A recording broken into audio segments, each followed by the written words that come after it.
Hey, welcome back to the channel. We're going to be talking about how Offset refused to take orders from Prince. So make sure you like this video and subscribe to the channel. Comment down below. Let me know where y'all from and who you a fan of. Let's get right into this. So Offset, he grew up from a different era in a different city. He's not from Houston. He's from Atlanta, North Atlanta. So he never even knew about Prince until they got out in the Versace song.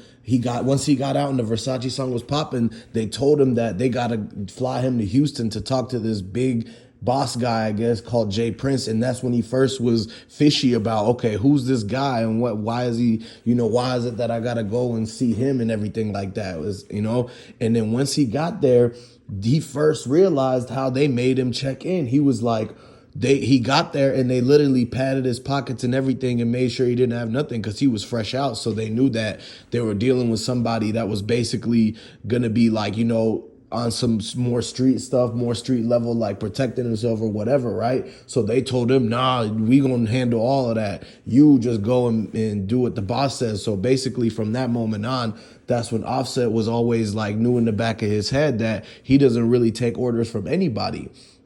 And so as the years continue on, a lot more people just accepted it. But people from LA, people from all sorts of New York and whatnot, they don't really know, they didn't know Prince like that until they hear word from some rapper that's from their town or their area that goes to Houston, and then they have to get forced to check in or whatnot. And the other thing is that a lot of you don't see people like regular celebrities like Will Smith and them comedians. They don't do that. They don't have to check in. It's really only the rappers. And a lot of celebrities and ball players, NFL players, NBA players, they grow up in the same hoods and the same streets as the same rappers that have to go and check into these cities. And so the crazy thing is, it's like, why is it that it's not the same energy when it comes to everybody else?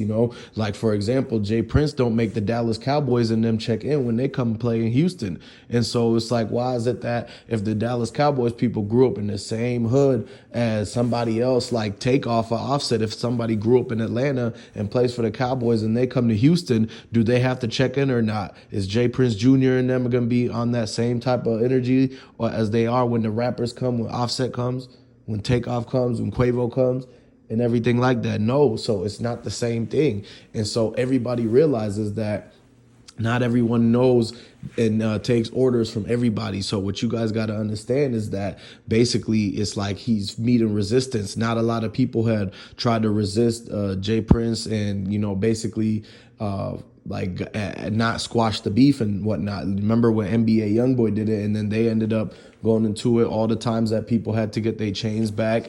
And so now it's like, oh, you see people like Sauce Walker, you see people like Offset, now they're they're refusing to basically go with what they're saying because it's like they own people. They got their own leaders they look up to. They answer to their family and themselves basically. And so at the whole time, it's like they didn't even know that you could actually try to come at Prince like that. And so basically now we're seeing what's going on, and somebody's like finally standing up and saying they're not going to be bullied no more. And you heard what Charleston White said. He said that they were basically bullying people and making them check in and this and that. That's coming from his words. That's out of Charleston White's mouth. And so basically with all that, everybody's looking close at this situation like, yeah, they're definitely not going to want to work with each other anymore or anything. Is they going to ever come and sit down? Will Offset and Quavo ever come and sit down together with Prince and try to get everything all figured out on what happened to Takeoff, the whole thing with the party, what's happening with the Sons? Because the Sons are messing up a lot of things, like Prince Jr. and Jazzy. They're really messing up a lot of the reputation coming at it from Prince. Like even when they came on to the podcast that they went on and said of things that they shouldn't have even spoke on, none of that, because normally they don't have to come out and speak on things. And so now that they have to come and speak out on things, what Charleston White was saying is that you see them that they slipping up, they're not good on PR, and it's making them look bad because now he's having to come out and correct himself. And then they end up mentioning Boosie about the whole dice game situation and saying that it was basically alluding to that it could be his fault. And so a lot of the things from behind closed doors, what they thinking is coming out because they went on the Gilly the podcast.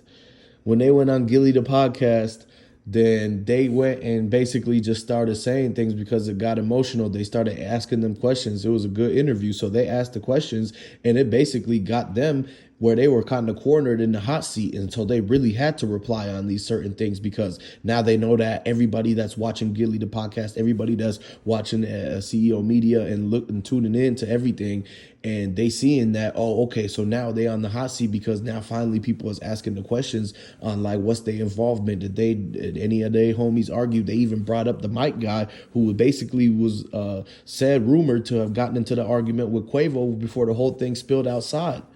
And so what y'all got to understand is when they replied back on that, we learned a whole lot about what's really happening right there behind they scene in they corner. And so we know that it's got something to do with the fact that whatever happened at that party, whatever happened at that dice game is basically between all of them. And so they all know exactly what's going on and who was the one that actually stood there in front of Takeoff and who was the guy that was actually and everything across from him, and the dude who argued with Quavo, and Quavo seen it all happen in front of him, and he's the first witness. All of these dudes that came out, they witnesses, and they were speaking on basically what was going on with the whole case that's still open with Takeoff.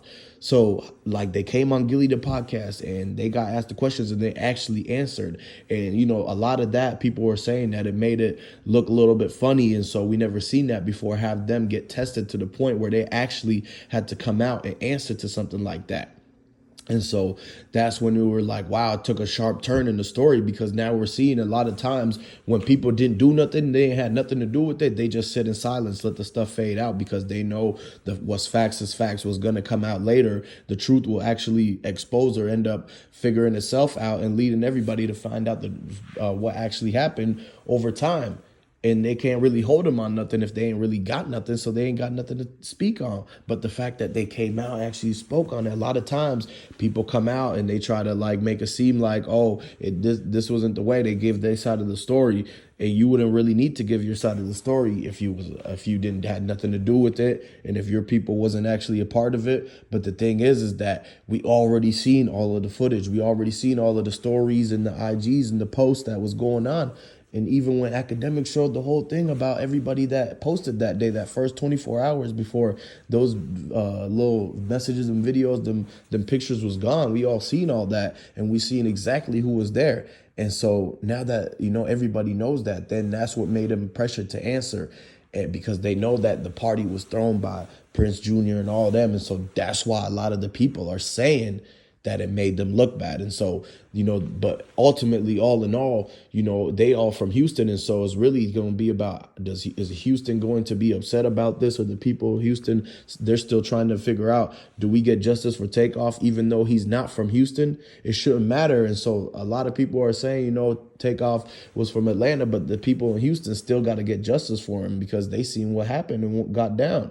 And so, you know, shout out to Houston, shout out to Atlanta and everything like that. But you got to understand, this Migos situation goes far deep into being involved around them anyways. And so that's why they got to speak on it. That's why Quavo and Offset together need to go sit down with the Prince family and talk everything out and basically get everything in order. That way, while they're all, you know, separated in this, that's not good, because then it's going to make everything just up in the air, riled up. Everybody's going to be thinking something different's going on. So once they get set down together, and they need to have the sons apologize for having this whole party anyways. They shouldn't be throwing parties like that. Y'all dang near 30, 40 years old and still throwing birthday parties, you know. So that's the thing, is that that don't need to happen. If you almost 40 and you still throwing birthday parties, that's not the normal, you know. That's still trying to be up in the club scene, the hype scene like that. Most of the time you see birthday parties from either younger people to they all the way up until they hit their dirty 30, and then that's when it stops. So the Prince sons, Junior, Jazzy, they got to come out and apologize to the whole Takeoff family, to the whole Offset and Quavo, and let them know that they shouldn't even had that party, or else that whole situation would have never happened. And you know that if Offset was there, he would have already decided, let's go home early so that because he knows. And in the day that it was too, everything happened on Halloween, man. Y'all got to understand that he would have known to get out of there, because people are going to have the instincts come up, especially the ones who've been through it and know what is the ins and outs of dice game parties. Nothing ever ends good in the dice game. So with all that being said, make sure you guys subscribe to the channel, like this video, and comment down below. And I'm going to catch you on the next one.